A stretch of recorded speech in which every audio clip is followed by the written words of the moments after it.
বাবা আমার মারধর করে, ঠিক আছে। আবার আমি ভালো মতন যার গাড়ি চালাই, ঠিক আছে। বাবা আমার চাবি দেয়, বাসার চাবি দিলে আমি মনে করেন বাসায় যাই, ওই খাওয়ান থাকলে খায়া লাগে। বিরিয়ানির প্যাকেট থাকে, খাই। পানি থাকে, খাই।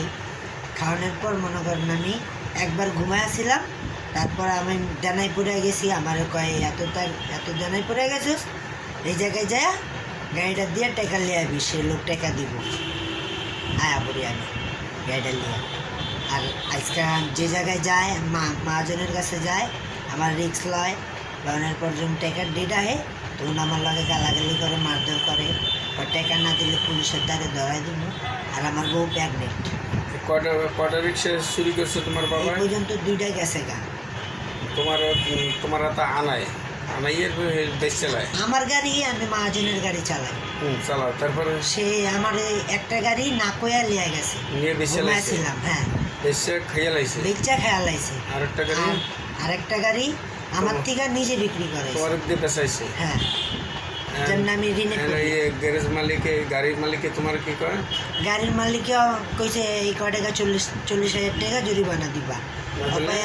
না দিলে তো আমার মারধর করবো। তোমার বাসা কই? বাসা আমার মিল্লত ক্যাম্পে। মিল্লত ক্যাম্প 7 নম্বর রোডে। 7 নম্বরে? হ্যাঁ। আচ্ছা, তাহলে তোমার মোবাইল নম্বর কও।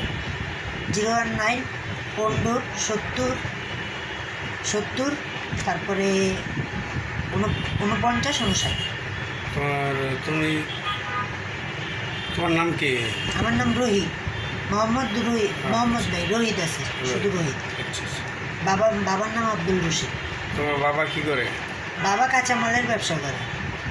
তাকে দেখে না কেউ, বলে তো টাকার পায় কই। কি নেশা করে?